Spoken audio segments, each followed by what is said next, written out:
ನೋಡಿ, ಇದು 2002ರ ಪಟ್ಟಿಯಲ್ಲಿ ಯಾವ ತರ ಹೆಸರಿದೆಯೋ ಅವರು ಹೇಗೆ ತುಂಬೋದಂತ ಹೇಳ್ಕೊಡ್ತೇನೆ. ನೋಡಿ, ಇಲ್ಲಿ 2002ರಲ್ಲಿ ನಿಮ್ಮ ಹೆಸರಿದ್ರೆ ಏನ್ ಮಾಡ್ಬೇಕಂದ್ರೆ ನಿಮ್ಮ ಹೆಸರನ್ನ ಹಾಕಿ, ಇಲ್ಲಿ ಏನು XYZ ನಿಮ್ಮ ಹೆಸರನ್ನ ಹಾಕಿ, ಅದಾದ ನಂತರ ಅವಾಗ 2002ರಲ್ಲಿ ನಿಮ್ಮ ಗುರುತಿನ ಚೀಟಿ ಸಂಖ್ಯೆ ಏನಿದೆ ಅದನ್ನ ಹಾಕಿ, ಮತ್ತೆ ನಿಮ್ಮ ತಂದೆ ಹೆಸರು ಅಥವಾ ನಿಮ್ಮ ಗಂಡನ ಹೆಸರು ಇದ್ರೆ ಅದು ಹಾಕಿ, ಮತ್ತೆ ಅವರು ನಿಮ್ಗೆ ಏನಾಗ್ಬೇಕು ಅನ್ನೋದನ್ನ ಇಲ್ಲಿ ಹಾಕಿ, ಗಂಡನ ತಂದೆ ಅನ್ನೋದ್ರ ಬಗ್ಗೆ ಇಲ್ಲಿ ಹಾಕಿ, ಆಮೇಲೆ ನಿಮ್ಮ ಜಿಲ್ಲೆ ಹಾಕಿ ಅಥವಾ ನಿಮ್ಮ ರಾಜ್ಯ ಹಾಕಿ, ವಿಧಾನಸಭಾ ಕ್ಷೇತ್ರದ ಹೆಸರನ್ನ ಹಾಕಿ. ಆಯ್ತಾ? ನೋಡಿ, ವಿಧಾನಸಭಾ ಕ್ಷೇತ್ರದ ಸಂಖ್ಯೆ ಅಂತ ಇದೆ ಇಲ್ಲಿ. ಇಲ್ಲಿ ಬಂದ್ಬಿಟ್ಟು ಅವಾಗ 2002ರಲ್ಲಿ ವಿಧಾನಸಭಾ ಕ್ಷೇತ್ರ ಬೇರೆ ಇರುತ್ತೆ, ಅದನ್ನ ಹಾಕಿ. ಮತ್ತು ಭಾಗ ಸಂಖ್ಯೆ ಕೂಡ ನೀವು ಯಾವಾಗ ಭಾಗ ಸಂಖ್ಯೆ ಮತ್ತು ಕ್ರಮ ಸಂಖ್ಯೆ ಎಲ್ಲಿ ನೋಡಿ ಹಾಕ್ಬೇಕಂದ್ರೆ 2002ರ ಪಟ್ಟಿಯಲ್ಲಿ ಇದೆಲ್ಲ ಇರುತ್ತೆ. ನೀವು ಇದನ್ನ 2002ರ ಮತದಾರ ಪಟ್ಟಿಯನ್ನು ನೋಡಿ ತುಂಬಬೇಕಾಗುತ್ತೆ. ಮತ್ತೆ ಮತದಾರ ಪಟ್ಟಿ ಹೇಗೆ ಕಂಡುಹಿಡಿಯೋದು ಅನ್ನೋದನ್ನ ಮತ್ತೆ ಮುಂದಿನ ಇದರಲ್ಲಿ ಹೇಳ್ತೇನೆ, ವಿಡಿಯೋದಲ್ಲಿ ಹೇಳ್ತೇನೆ.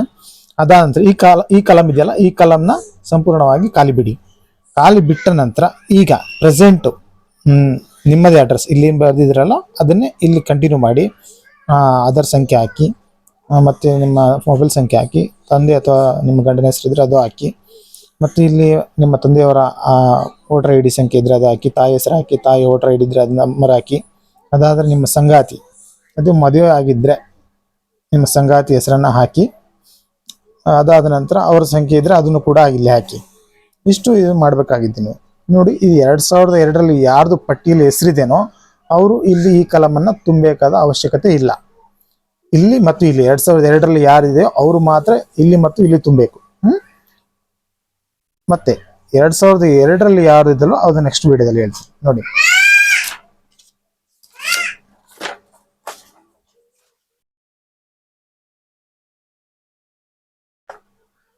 ನೋಡಿ, ನಾನು ಹೇಳಿದ್ದೇನೆ 2002ರಲ್ಲಿ ಇವ್ರ ಪಟ್ಟಿ ಇರಲಿಲ್ಲ ಅನ್ಕೊಳ್ಳಿ, ಅಥವಾ ಮಗನೋ ಮಗಳು ಇದ್ರು ಅನ್ಕೊಳ್ಳಿ, ಅವ್ರಿಗೆ ಏಜ್ ಆಗಿರಲಿಲ್ಲ ಅಂತ ಏನು ಅನ್ಕೊಳ್ಳಿ.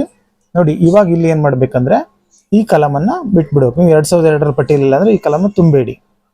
ಈ ಕಲಮಲ್ಲಿ ನಿಮ್ಮ ತಂದೆಯವರು 2002ರ ಪಟ್ಟಿಯಲ್ಲಿ ಇದ್ರೆ ಅಥವಾ ನಿಮ್ಮ ತಾಯಿ ಇದ್ರೆ ಅವರನ್ನ ಇಲ್ಲಿ ಅವರ ವಿಷಯನ ಇಲ್ಲಿ ಬರಿತಾ ಹೋಗಿ, ಅವ್ರ ವಿವರಗಳನ್ನು ತುಂಬ್ತಾ ಹೋಗಿ. ಆಯ್ತಾ? ಮೊದಲನೇದಾಗಿ ಮೊದಲನೇದಾಗಿ ಇಲ್ಲಿ ನಿಮ್ಮ ತಂದೆ ಹೆಸರನ್ನು ಹಾಕಿ, ಅದಾದ ನಂತರ ಅವರ ವೋಟರ್ ID ನಂಬರ್ ಇದೆ ಅದು ಹಾಕಿ, ಮತ್ತು ಅವರ ತಂದೆ ಹೆಸರು, ನಿಮ್ಮ ತಂದೆ ಹೆಸರು ಅಥವಾ ಅಜ್ಜನೋ ಅವರ ಹೆಸರನ್ನು ಇಲ್ಲಿ ಹಾಕಿ. ಅವ್ರಿಗೆ ಏನಾಗಬೇಕು ಅನ್ನೋದನ್ನು ಅವರು ಹಾಕಿ ಇಲ್ಲಿ ಹಾಕಿ, ಸಂಬಂಧ ಜಿಲ್ಲೆ ಹಾಕಿ, ಮತ್ತು ನಿಮ್ಮ ರಾಜ್ಯ ಈ ಥರ ಹಾಕಿ, ವಿಧಾನಸಭಾ ಕ್ಷೇತ್ರ ಹಾಕಿ. ನೋಡಿ, ವಿಧಾನಸಭಾ ಕ್ಷೇತ್ರ ಸಂಖ್ಯೆ ಇದೆಯಲ್ಲ, ಇದು ಯಾವಾಗ ಹಾಕ್ಬೇಕಂದ್ರೆ 2002ರಲ್ಲಿ ನಿಮ್ಮ ತಂದೆಯವರ ಪಟ್ಟಿ ಏನಿದೆ ವಿವರಗಳಿದೆಯಲ್ಲ ಅದನ್ನ ಇಲ್ಲಿ ಹಾಕಿ, ಭಾಗ ಸಂಖ್ಯೆ ಮತ್ತು ಕ್ರಮ ಸಂಖ್ಯೆ ಅನ್ನೋದು ಹಾಕಿ. ನೋಡಿ, ಇಲ್ಲಿ ಏನು ತುಂಬಬೇಕಂದ್ರೆ ಜನ್ಮ ದಿನಾಂಕ ಎಂದಿದ್ದು ಇಲ್ಲಿ ಕೊನೆಯವರೆಗೆ ಏನು ತುಂಬಬೇಕಂದ್ರೆ ಇಲ್ಲಿ ನಿಮ್ಮ ಡೀಟೇಲ್ಸ್ ಅನ್ನ ನೀವು ಇಲ್ಲಿ ಹಾಕ್ತಾ ಹೋಗ್ಬೇಕಾಗುತ್ತೆ. ಆಯ್ತಾ? ಇಲ್ಲಿ ನಿಮ್ಮ ಡೀಟೇಲ್ಸ್ ಅನ್ನ ಹಾಕ್ತಾ ಹೋಗಿ, ನಿಮ್ಮ ತಂದೆ ಹೆಸರು ಹಾಕಿ, ತಾಯಿ ಹೆಸರು ಹಾಕಿ, ಮತ್ತು ಅವರ ID ಕಾರ್ಡ್ ವೋಟರ್ ID ಇದ್ರೆ ಇಲ್ಲಿ ಹಾಕಿ, ಮತ್ತು ನಿಮ್ಮ ಸಂಗಾತಿ ಹೆಸರು ಇದ್ರೆ ಇಲ್ಲೊಂದು ಹಾಕ್ತಾ ಹೋಗಿ. ಆಯ್ತಾ? ಇದು ನಿಮ್ಗೆ ಅರ್ಥ ಆಗಿದೆ ಅನ್ಸುತ್ತೆ. ಇಷ್ಟು ಮಾಡ್ತಾ ಹೋಗಿ. ಇದು ಯಾರ್ದು ಇದೆ ಅಂದ್ರೆ ಇದು 2002ರಲ್ಲಿ ಯಾರ್ದು ಹೆಸರು ಇರ್ಲಿಲ್ವೋ ಅವರು ಮಾತ್ರ ಹೀಗೆ ತುಂಬಬೇಕು. ಈ ಕಲಮನ್ನ ಟಚ್ ಮಾಡಬೇಡಿ. 2002ರಲ್ಲಿ ನಿಮ್ಮ ಪಟ್ಟಿ ನೀವು ಆ ಪಟ್ಟಿಯಲ್ಲಿ ಇರಲಿಲ್ಲ ಅಂದ್ರೆ, ಅಲ್ಲಿ ನಿಮ್ಮ ವಿವರಗಳು ಇರಲಿಲ್ಲ ಅಂದ್ರೆ ಈ ಕಲಮನ್ನ ಟಚ್ ಮಾಡಬೇಡಿ. ಇಲ್ಲಿ ನಿಮ್ಮ ತಂದೆ ಅವ್ರದ್ದು ಹಾಕಿ, 2002ರಲ್ಲಿ ಅವ್ರದ್ದು ಇತ್ತಂದ್ರೆ ಅವ್ರದ್ದು ಹಾಕಿ, ಆಮೇಲೆ ತದನಂತರ ನಿಮ್ದು ಹಾಕಿ.